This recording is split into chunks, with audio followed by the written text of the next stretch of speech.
What happens when the man who left you for a perfect life is forced to watch you live a life beyond his wildest dreams? This isn't just a story about heartbreak. It's about the brutal, beautiful, and often shocking way the universe settles its debts. It's the story of Marie Cutrona, a woman cast aside for not being ambitious enough, and how she found herself in the arms of a man so powerful his shadow eclipsed everything her ex-husband ever hoped to be. We're going to follow a twisted path of jealousy obsession, and the moment a scorned ex-wife didn't just get revenge, she became the one thing her replacement could never be genuinely happy. Stick with me, because you are about to hear how one woman's quiet dignity became the loudest sound in the room, shattering a picture-perfect facade and exposing the ugly truth hiding behind it. The divorce decree had felt like a death certificate for a life she once thought was hers. But the true funeral, the final shovelful of dirt on the coffin of her past, arrived via a blindingly bright Instagram post. It was a photo of her ex-husband, Liam Sterling, on one knee on a picturesque cliffside in Positano. Before him, his girlfriend of 18 months, Isabella Thorne, had her manicured hands clasped over her mouth in a perfect pantomime of surprise. The caption pinned by Liam was a dagger coated in sugar. She said yes. From the moment I met Isabella, I knew what it meant to be with a partner who inspires you to conquer the world. She is grace, ambition, beauty, and strength all rolled into one perfect soul. I can't wait to build our empire together. This is what life is supposed to feel like. Every word was a carefully chosen missile aimed directly at her heart. Ambition. Conquer the world. Empire. These were the words he had used against her in their final soul-crushing arguments. He had called her complacent. He said she was content with their small life, while he was destined for more. Their life hadn't felt small to her. It had felt warm, full of inside jokes, lazy Sunday mornings, and the quiet comfort of knowing someone's rhythm as well as your own. She had supported his career in finance, hosting dinner parties for his bosses, and proofreading his presentations until her eyes burned.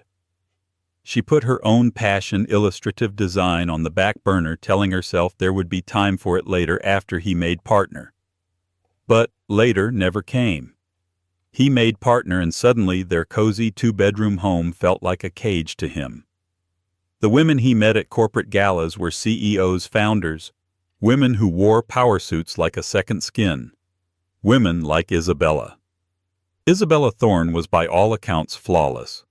A Wharton graduate who had launched her own successful marketing firm by 30, she was a symphony of polished excellence. Her hair was a glossy, impossible shade of raven black. Her body was honed by a personal trainer, and her social media was a curated gallery of charity galas, keynote speeches, and 10-day detox retreats in Bali. She was everything Marie wasn't. Marie was quiet. She was commanding. Marie preferred old books to boardrooms. Her idea of a perfect evening was a glass of wine and a sketchbook, not networking over canapes. Liam had not just left her, he had upgraded. He made sure the world knew it. His Instagram, once filled with their goofy hiking selfies and pictures of the dog they had shared, was now a shrine to Isabella. Photos of them clinking champagne glasses on a yacht. Photos of them in matching designer ski gear in Aspen. Photos of her looking pensively out a window with a caption from Liam about her brilliant mind. Her life, in contrast, felt like a grainy black and white film. She lived in a small apartment across town, the kind with thin walls where you could hear your neighbors' arguments. She had taken a stable but uninspiring graphic design job at a mid-level insurance company, creating soulless brochures and web banners. It paid the bills, but it chipped away at her spirit with every sterile corporate logo she designed. Her friends, especially her best friend Chloe, tried their best. "He's a narcissist, Marie," she'd say over a bottle of cheap Pinot Noir. "He needs a trophy, not a partner. You're better off." Marie knew she was right logically, but logic is a cold comfort when your heart is shivering. She would scroll through Liam's life, a masochistic ritual of self-torture. She'd see the comments from their old mutual friends. "So happy for you both. She's perfect for you, Liam. Couple goals. Each one felt like a small betrayal, a confirmation that she was the forgotten prequel to his epic love story. That night, staring at the engagement photo, the weight of it all crushed her. The ring on Isabella's finger was a monstrous diamond, a starburst of light that mocked the simple, delicate band Liam had given her years ago. She thought back to his proposal. It had been in their favorite park, a picnic blanket under a willow tree. It had been simple, private, and she had thought perfect. Now it felt cheap, inadequate. She threw her phone onto the sofa and curled into a ball, the silence of her apartment amplifying the roaring inadequacy in her head. She wasn't just heartbroken anymore. She felt erased. Liam had successfully rewritten their history, casting her as the lackluster first draft, and Isabella as the polished final masterpiece. And as she fell into a fitful sleep, she had no idea that her own story was about to take a turn so sharp and so spectacular that it would make Liam and Isabella's perfect life look like a cheap imitation. The universe was indeed about to settle its debts. The weeks following the engagement announcement were a blur of forced smiles and quiet desperation. She threw herself into her work at the insurance company, the monotony a welcome distraction. But her soul was starving. Her sketchbook lay gathering dust. Her pencils felt foreign in her hand. The creative spark that had once been her defining feature was now a pilot light flickering precariously close to extinguishing. One Saturday, determined to break the spell of her own misery, she decided to do something for the old Marie. Not the divorced, heartbroken Marie, but the one who existed before Liam. The one who could lose an entire afternoon in the hushed halls of an art museum, who found beauty in the cracks of a weathered stone, who believed that art could save your soul. She went to the Atherton, a grand old public library in the city's historic district, a place she hadn't visited in years. It was a cathedral of knowledge with soaring vaulted ceilings, the warm, comforting scent of aging paper and sunbeams that slanted through the towering, arched windows, illuminating dancing dust motes. She found a secluded carrel in the fine arts section, surrounded by heavy tomes on Renaissance painters and modern sculptors. For the first time in a long time, she opened her sketchbook. Her hand felt stiff, her lines uncertain. She started sketching the ornate carvings on the wooden bookshelf opposite her.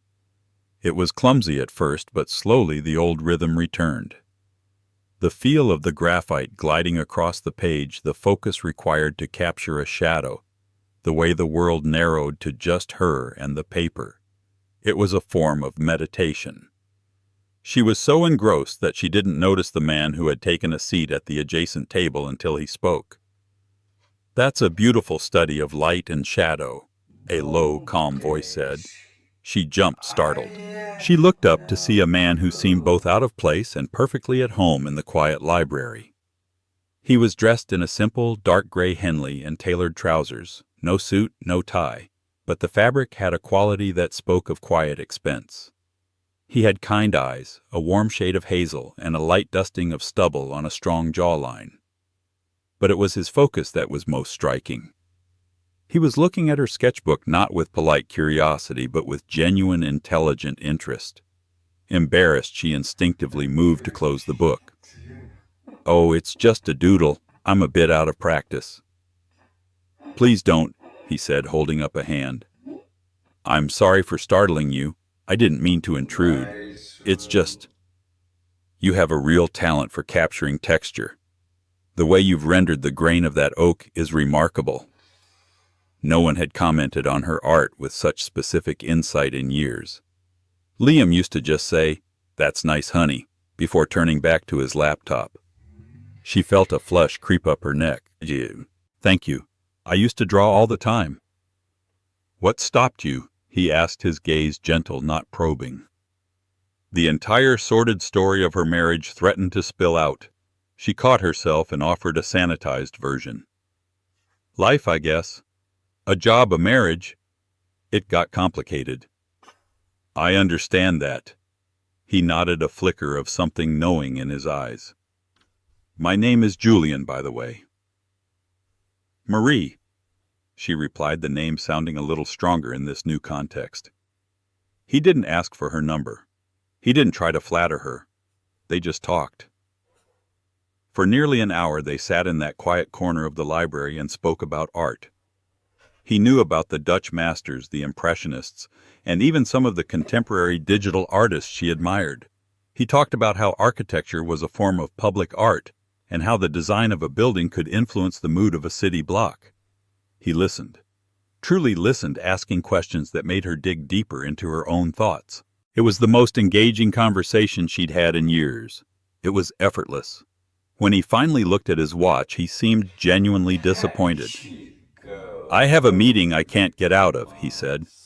"But Marie, I would be remiss if I didn't ask if I could see you again. Perhaps we could visit the art gallery next weekend. I'd love to hear your thoughts on the new Rothko exhibit." Her heart did a strange little flutter. It wasn't the wild, chaotic beat she'd felt with Liam. It was a calmer, more hopeful rhythm. For the first time, she wasn't being asked out because she was someone's plus one, or because a friend was setting her up. This man, Julian, was interested in her mind, in her passion. "I'd like that very much," she said, a real unforced smile reaching her eyes. They exchanged numbers. As he walked away, she watched him go, a tall, unassuming figure who moved with a quiet confidence. There was no pretense, no peacocking. He was just Julian. She stayed in the library for another hour, but she wasn't sketching anymore. She was replaying their conversation, the way he'd looked at her, the way he'd made her feel seen. A tiny seed of hope had been planted in the barren soil of her heart. It had nothing to do with revenge or getting over Liam. It had everything to do with the possibility of becoming Marie again. As she packed up her sketchbook, she felt a lightness she hadn't felt since before the divorce. The echo of Liam's perfect life was still there, but for the first time she could hear another sound beginning to rise, the quiet, hopeful melody of her own. The date with Julian was better than she could have imagined. They spent 4 hours at the gallery, not just looking at the paintings, but truly seeing them. He would point out the subtle color transitions in a Mark Rothko canvas, and she would explain the emotional theory behind them. He listened with an intensity that made her feel like the most interesting person in the world. Afterwards, they went to a small, unassuming Italian restaurant he knew, tucked away on a side street, where the owner greeted him by name. Over pasta and red wine, she learned more about him. He ran a small tech company, as he put it. He spoke passionately about data ethics and creating user-centric software. He was intelligent, witty, and profoundly decent. There were no red flags, no hints of the arrogance she'd grown so accustomed to with Liam. He asked about her job, and when she described the soul-crushing corporate work, he didn't pity her. He said, "It sounds like a temporary stop. Someone with your eye can't be happy designing insurance pamphlets forever." He made her feel like her dreams were not just valid, but inevitable. Their second date led to a third and then a fourth. Within a month, Julian had become a steady, comforting presence in her life. He encouraged her to start a portfolio of her personal work, the intricate, nature-inspired illustrations that she truly loved. He even bought her a professional-grade tablet to help her transition into digital art. An investment in a brilliant artist. He'd called it brushing off her protests. She was starting to feel whole again. The obsessive checking of Liam's social media had dwindled to nothing. She was too busy living her own life to be a spectator in his. Then came the collision. Julian had booked a reservation for their 1-month anniversary at Aria, one of the most exclusive restaurants in the city.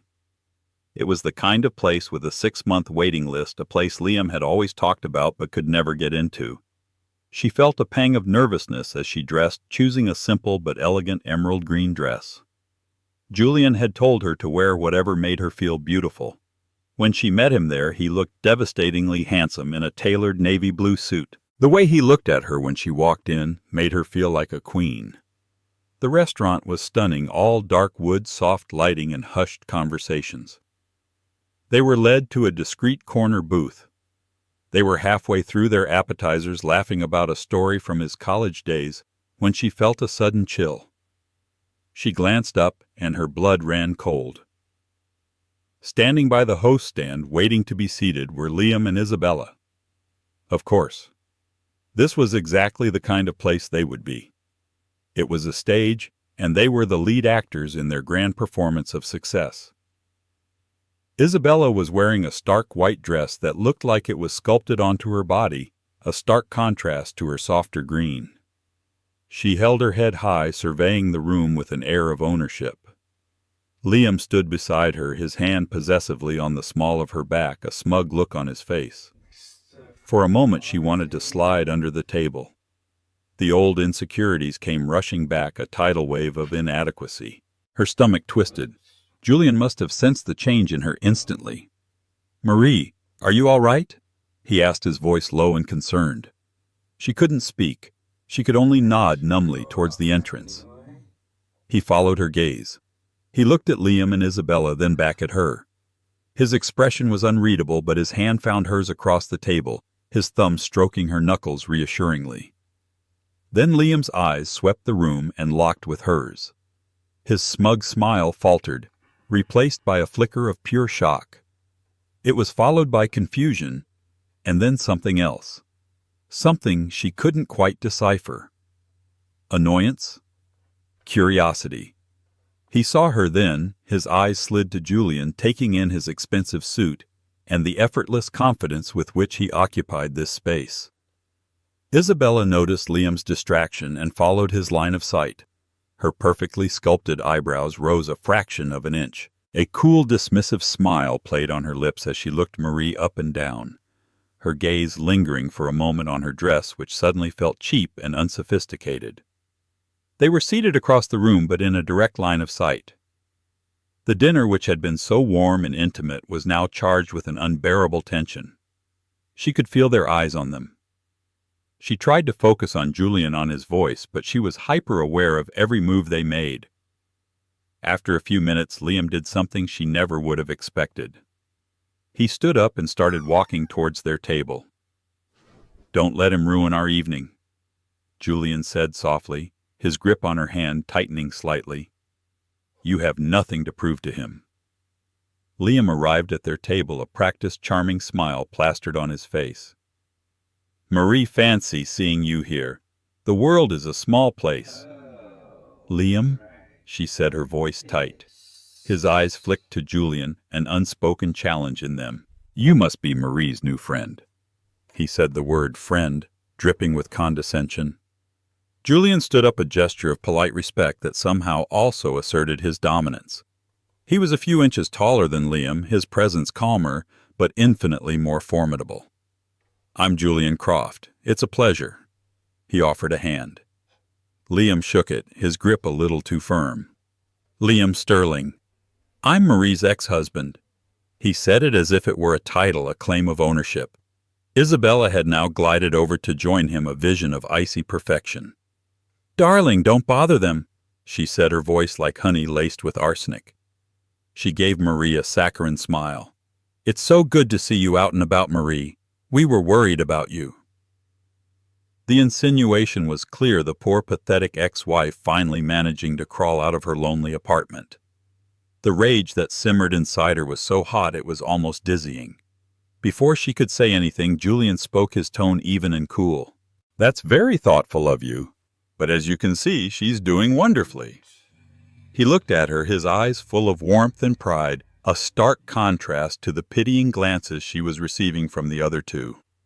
The interaction lasted less than a minute, but it felt like an eternity.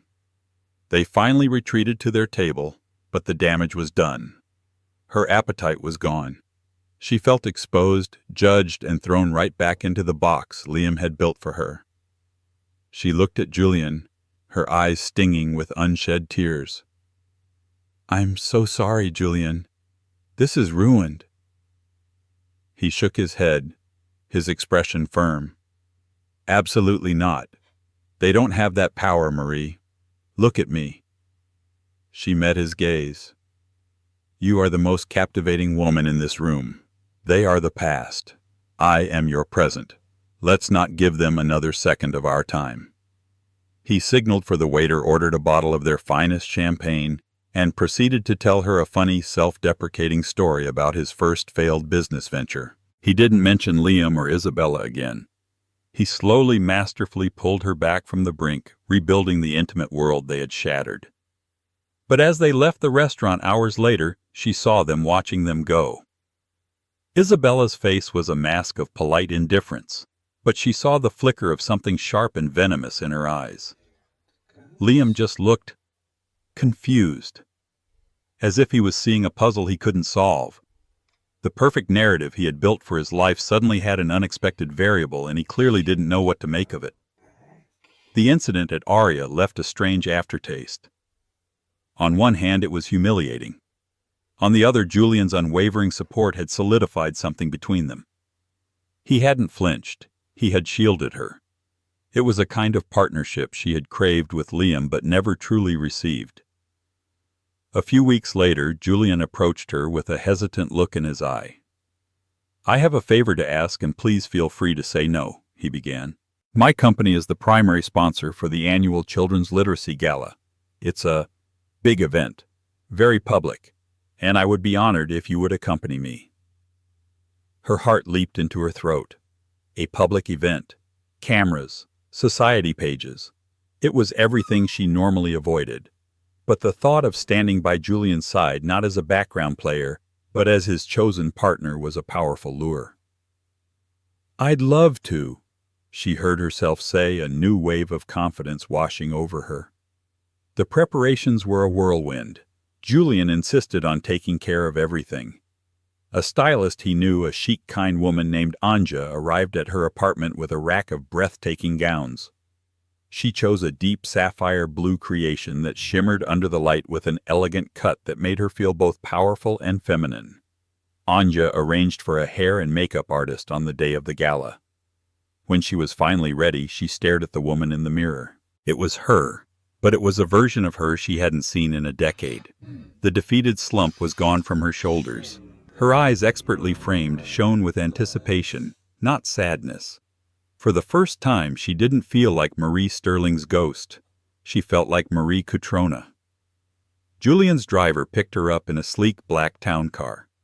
When she arrived at the grand ballroom of the Regent Hotel, Julian was waiting for her just inside the entrance. He was in a perfectly tailored tuxedo, and when he saw her, he actually stopped breathing for a second. "Marie," he whispered, his voice thick with awe, "you are absolutely breathtaking." He took her hand and brought it to his lips, his eyes never leaving hers. In that moment, she felt more cherished than she had in her entire 10-year marriage to Liam. As they entered the ballroom, she finally began to grasp the scale of Julian's life. His small tech company was in fact Nexus Innovations, a global leader in AI and data security. His name wasn't just on the sponsor list, it was on the main banner hanging over the stage. Julian Croft, CEO and founder. People turned as they walked in. Whispers followed them. He wasn't just a guest. He was the gravitational center of the room. Mayors, senators, and rival tech billionaires came over to shake his hand, and he introduced her to each of them with quiet pride. "This is Marie Cutrona." She was nervous, but Julian was a masterful guide, keeping her close, drawing her into conversations, and making her feel completely at ease. She spoke to a city councilwoman about public art initiatives and debated classic literature with a famous novelist. She was holding her own. She was thriving. And then she saw them. Across the room near the silent auction table stood Liam and Isabella. They weren't just guests. They were clearly on the hunt, trying to network their way up the social ladder. Liam was in a rental-looking tuxedo, and Isabella was in a dress that, while expensive, seemed to be trying too hard with its sequins and high slit. They were scanning the crowd, their expressions hungry. Liam saw them first. He froze mid-sentence with some minor executive he was trying to impress. His drink nearly slipped from his hand. He nudged Isabella, who followed his gaze. Her jaw didn't drop. Her composure was too perfect for that. But something more telling happened. The practiced, serene smile she wore vanished, replaced by a cold, hard stare. The mask slipped. For a split second, she saw raw, unadulterated shock and a flash of pure, venomous envy. They watched as the mayor of the city clapped Julian on the back. They watched as a photographer from Vogue approached them and asked for a picture. Julian wrapped his arm around her waist, pulling her close. "Is this okay?" he murmured. She nodded and they smiled for the camera as the flashbulb popped. That flashbulb was like a starting pistol. The story of the night had just been written. It wasn't about the fundraising goal or the keynote speaker. It was about the unexpected couple tech titan Julian Croft and his stunning, mysterious date. The rest of the evening was a surreal blur. Liam and Isabella tried to pretend they weren't watching them, but she could feel their eyes burning into her back. She saw Isabella force a laugh that didn't reach her eyes. She saw Liam checking his phone, his jaw tight. They were in the same room, but they were in different universes. He had spent years chasing entry into this world, the world of power and influence. And here she was, not just in it, but at its very center, on the arm of a man who didn't just attend the party, he threw it. Later, as Julian was making a gracious and eloquent speech on stage, she scanned the crowd. Her eyes found Liam.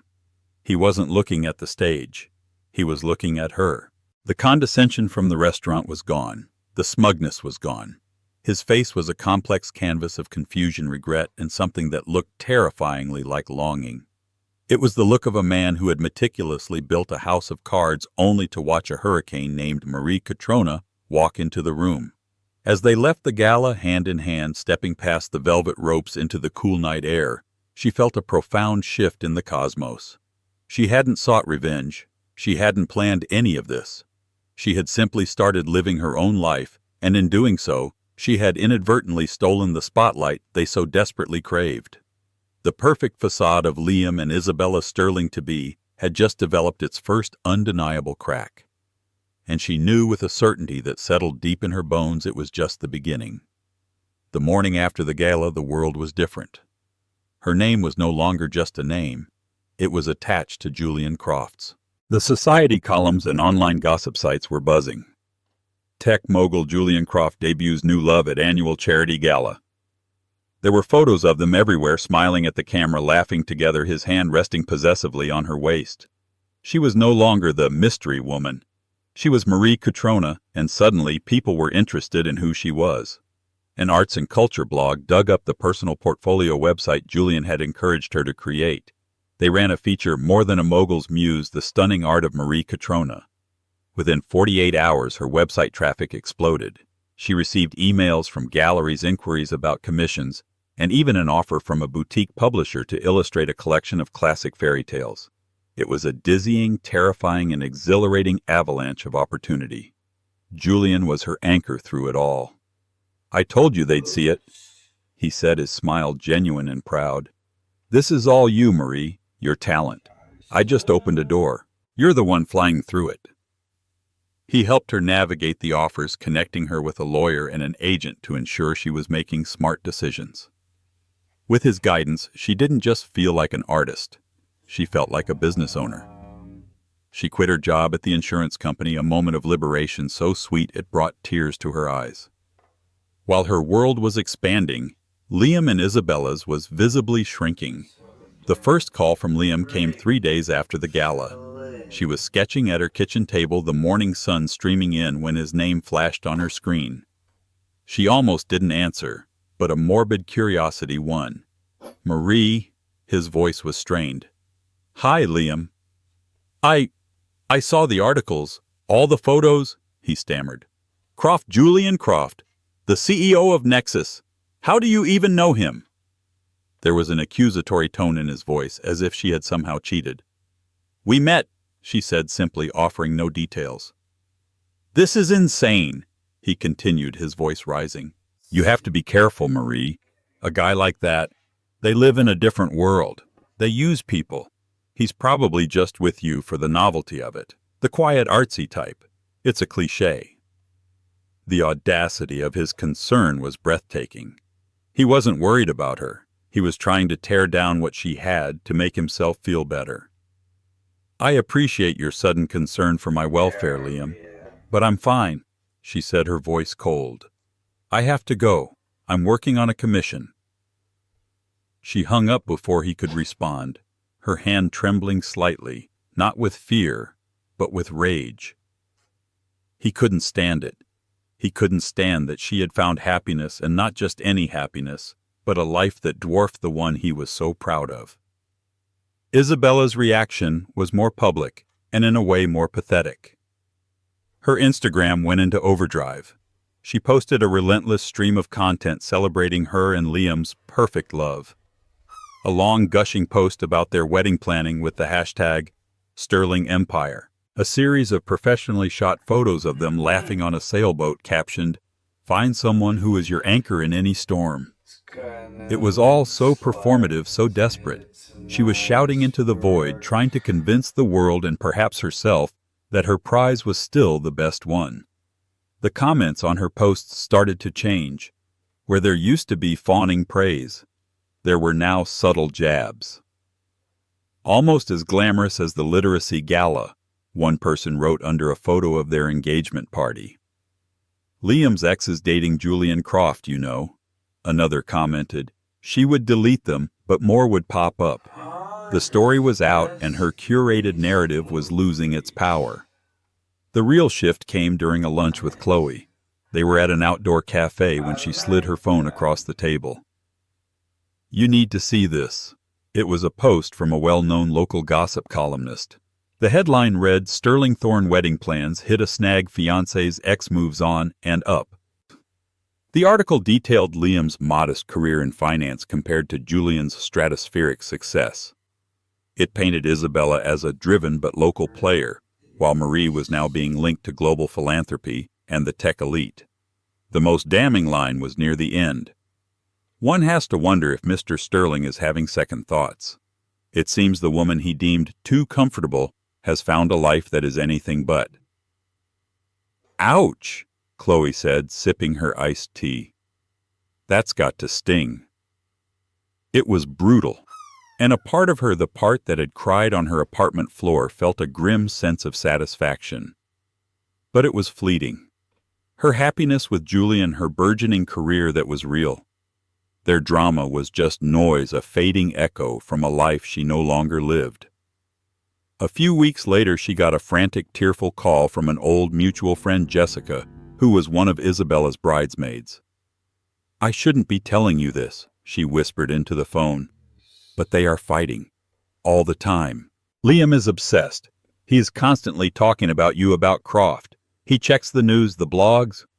Isabella is losing her mind. She threw a $5,000 vase at the wall last night. She keeps saying you're doing this to ruin her life."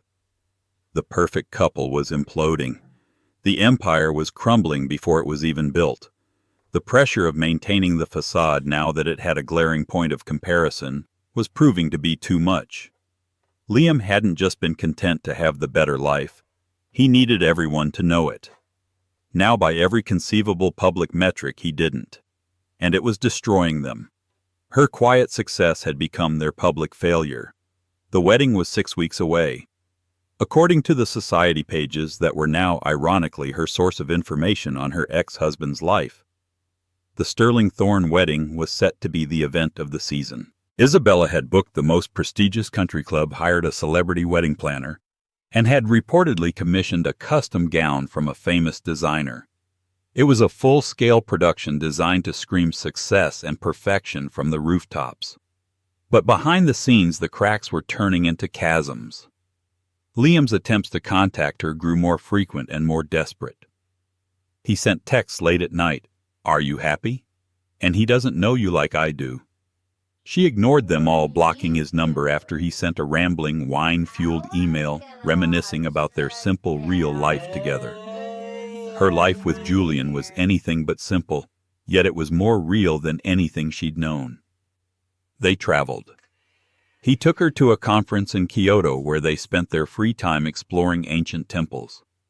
They spent a weekend at his quiet modern cabin by a lake where they talked for hours, and she filled a sketchbook with drawings of the landscape. He celebrated every one of her successes. When she signed the contract to illustrate the fairy tale collection, he opened a bottle of vintage Dom Perignon and toasted to the brilliant Marie Cutrona, who is finally showing the world what I saw in the library that day. He never once asked about Liam. He never made her feel like she had baggage. He simply loved her for who she was right now. Then one rainy Tuesday afternoon, her doorman buzzed. "Mr. Cutrona is here to see you." "I'm sorry, who?" "He says he's your brother, Mr. Sterling." Her blood turned to ice. Liam. He had lied to get past security. "Do not let him up," she said, her voice shaking with anger. "He's already on his way up, Ms. Cutrona. He rushed past me." A moment later, there was a frantic pounding on her apartment door. "Marie, please, we need to talk, just for 5 minutes." Her heart hammered against her ribs. She thought about calling security, about calling Julian. But another part of her, a part that needed closure, wanted to face this head on. She took a deep breath, straightened her spine, and opened the door. He looked terrible. His usually perfect hair was disheveled. There were dark circles under his eyes, and his expensive suit was rumpled. The smug confidence was gone, replaced by a raw, wild-eyed desperation. "What do you want, Liam?" she asked, her voice as steady as she could make it, blocking the doorway with her body. I needed to see you," he said, his eyes scanning her apartment, which was now filled with art supplies, proofs for her book, and a beautiful bouquet of lilies Julian had sent that morning. "This whole thing, it's a sham." "I'm not sure what you're talking about." "This," he gestured wildly. "Her. The wedding. Isabella. It's all for show. It's a performance, Marie. Every single day. We talk about brand synergy and our 5-year plan. We don't talk about us. There is no us. It's just a merger." She stared at him unmoved. "You chose this life, Liam. You told me it was what you always wanted. An empire, remember." "I was an idiot," he burst out, his voice cracking. "I was a fool who didn't know what he had. I had a real life with you, a real partnership. I threw it away for this, for a woman who checks her stock portfolio before she kisses me good morning, a woman who is more concerned with the guest list than with me." He took a step closer, his eyes pleading.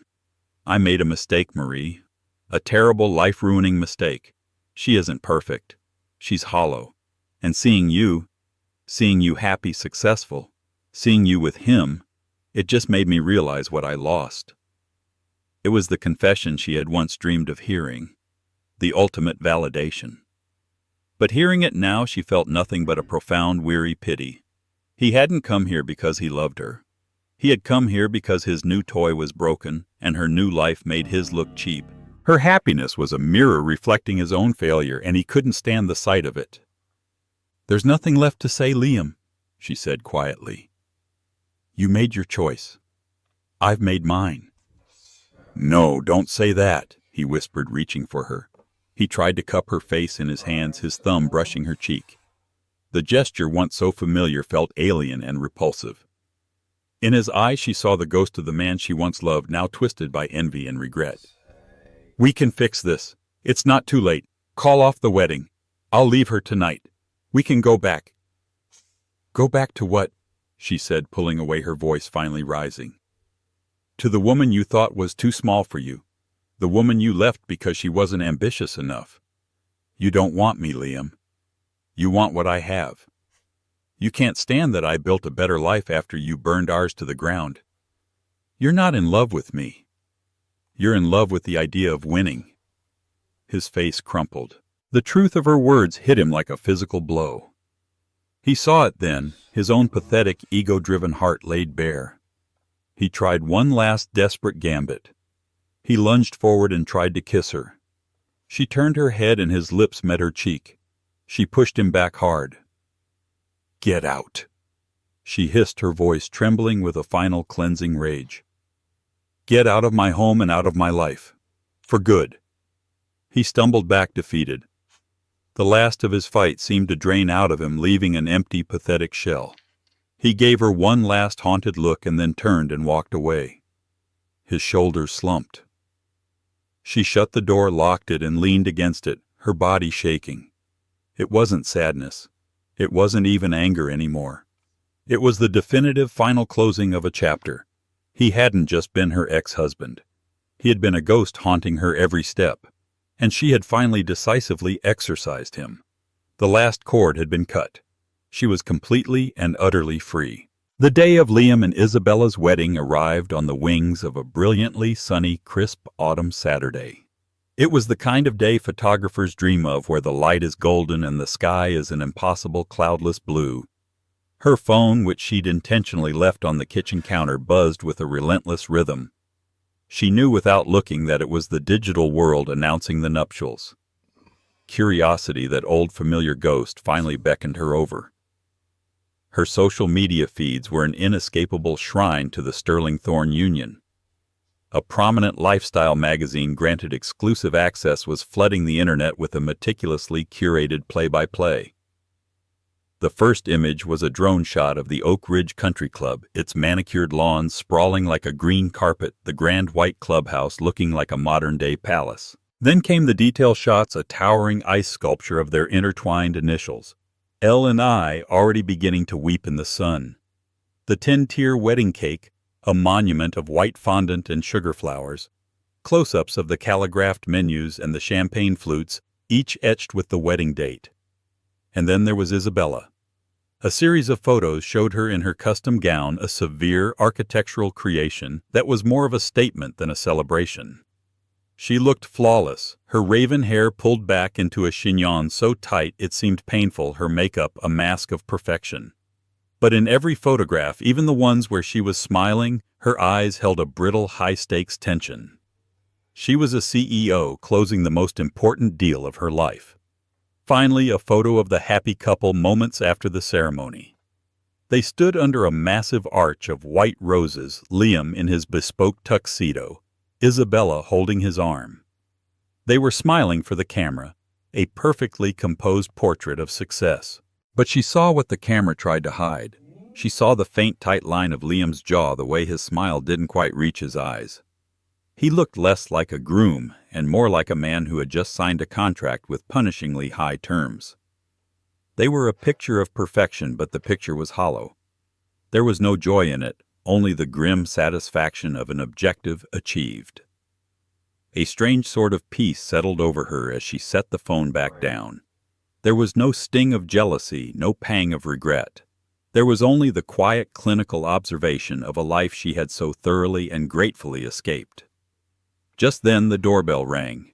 It was Julian, dressed not in a suit but in comfortable jeans and a soft cashmere sweater, his kind eyes crinkling at the corners when he smiled at her. "Ready for an adventure?" he asked. He didn't know the date's significance to her past, and she felt a surge of gratitude for that. To him it was just a beautiful Saturday, a day for them. He led her not to his sleek town car, but to a beautifully restored vintage Land Rover, its forest green paint gleaming in the sun. As they drove, leaving the city and its digital noise in the rearview mirror, a tangible sense of relief washed over her. The further they went, the more the concrete towers gave way to rolling hills painted in the fiery colors of fall. They didn't listen to the radio. They just talked about her book illustrations, about a funny problem his programmers were trying to solve, about the simple, profound joy of a perfect cup of coffee. It was effortless. It was real. 2 hours later, they pulled up to the trailhead of a path she knew by heart. It was where he had taken her for their first real date outside the city, a quiet, winding trail that he loved. They'd hiked for miles that day, talking about everything and nothing, and she had felt the first true thaw of the ice that had encased her heart for so long. Now they began the ascent again, their steps falling into an easy, familiar rhythm. The air was clean and scented with pine and damp earth, a world away from the cloying perfume of 1,000 white roses. They walked mostly in a comfortable silence, their hands intertwined. His thumb stroked the back of her hand, a small, constant reassurance. This was their ceremony, their sacred space. When they finally reached the lookout point, the view stole her breath just as it had the first time. The entire valley stretched out below them, a breathtaking tapestry of red gold and deep orange, the sun casting long shadows that shifted and danced. They sat on a large flat rock warmed by the afternoon sun, the same one they'd sat on months ago. For a few minutes they just watched the world quiet and still. Then Julian turned to her, his expression shifting, his gaze becoming more intense. His hazel eyes were serious, but they held a universe of deep, unwavering affection. "Marie," he began, his voice a little thicker than usual. "I have stood on stages and spoken to thousands of people. I have sat in boardrooms where the fate of billion-dollar deals rested on my next word. But I have to tell you, I have never in my life been as nervous as I am right at this moment." He took both of her hands in his grip warm and firm. "The first time I saw you in that dusty corner of the library, you were so completely lost in your art that the rest of the world had simply ceased to exist for you. I thought it was the most beautiful thing I had ever seen, and as I've gotten to know you, I've realized that's the essence of who you are. You see the truth and the beauty in things, and you have this incredible gift for capturing it. And somewhere along the way, you captured me, completely and irrevocably." Her heart was no longer beating. It was soaring. She could feel tears welling in her eyes, blurring the spectacular view into a kaleidoscope of autumn color. "I don't have a picturesque cliffside in Positano," he continued, a small self-deprecating smile on his lips. "And I didn't hire a photographer to hide in the bushes. All I have is this place which feels like ours, and I have a question I've been wanting to ask you for a very long time." He released one of her hands and reached into the pocket of his jacket, pulling out a small, unassuming velvet box. Her breath caught in her throat. He opened it, and her tears finally spilled over. Inside was not the monstrous, blinding diamond that screamed for attention from Isabella's finger. It was a stunning antique-style ring, intricate and unique. A deep blue sapphire, her favorite stone, a color he remembered her admiring in a painting, once rested between two small, sparkling, ethically sourced diamonds on a hand-carved platinum band that looked like intertwined vines. It was a work of art. It was perfectly, wonderfully her. "Marie Catrona," he said, his voice now thick with emotion, his gaze locked with hers. "You are the most brilliant, kind, compassionate, and resilient person I have ever known. You didn't just let me into your life. You taught me what a real partnership is supposed to feel like. Will you marry me?" The word came out on a sob, a whisper of pure, unadulterated joy. "Yes," she managed to say, her voice choked. "Yes, of course, yes." He let out a shaky breath of relief and slid the ring onto her finger. It fit as if it were forged for her. He drew her in and kissed her, a long, deep kiss filled with promises, with relief, and with the profound, grounding sense of coming home. In that moment, with no audience but the vast sky and the silent ancient trees, she felt richer than she could ever have imagined. Later that evening they were curled up on the sofa in her apartment, which now felt definitively like their apartment. They had ordered pizza, their favorite kind, with extra garlic, and were drinking champagne not from delicate flutes but from regular water glasses. Her phone buzzed on the coffee table. It was a notification for the magazine article now published, "A Sterling Affair Inside the Society Wedding of the Year." She tapped on it. The gallery was filled with dozens of glossy, hyper-perfect photographs. Liam and Isabella cutting the cake with a ceremonial saber. Liam and Isabella in a painfully staged embrace on the dance floor. Liam and Isabella smiling, always smiling for the unseen audience. Then she closed the article and opened her own camera roll. There was only one new picture from today. It was a selfie Julian had insisted they take at the Lookout after she'd said yes. It was messy and imperfect. Her hair was windblown, her cheeks were flushed from the hike, and her eyes were still puffy from happy tears. Julian was grinning, a genuine, uninhibited grin that lit up his whole face. And there on her hand, which rested on his chest, her beautiful, unique sapphire ring caught the afternoon light. She looked at their gallery of sterile perfection, then back at their single, blurry, joyful image. The contrast was so stark, it was almost laughable. Liam had chased his empire, and he had finally gotten it a wedding that was a media event, a wife who was a strategic partner, a life that was a performance. It was a victory measured in headlines and guest lists. She had simply turned her back on all of that and chased her own quiet happiness.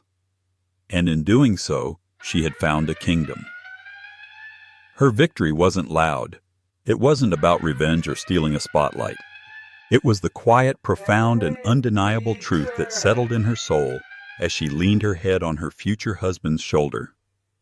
Some people spend their entire lives building a beautiful facade for the world to admire, while the lucky ones get to build a real messy, breathtaking life hidden in plain sight. And so Marie's story isn't really about an ex-wife stealing the spotlight. It's about a woman who stopped looking at the spotlight altogether and created her own light so bright and so authentic that others couldn't help but be drawn to it. It teaches us a powerful lesson. Your value is never determined by the person who leaves you. True success isn't about proving your worth to someone from your past. It's about building a future where they no longer matter. Marie's journey from a heartbroken ghost in her own life to the architect of a beautiful new one is a testament to the power of self-worth and the idea that the best revenge is and always will be a life well lived. What did you think of Marie's incredible transformation? Have you ever seen someone's life take a turn that left everyone speechless? Let me know your thoughts in the comments below. And if you love stories about justice, resilience, and getting the last laugh, make sure you hit that like button, share this video with someone who needs to hear it, and subscribe for more real-life drama.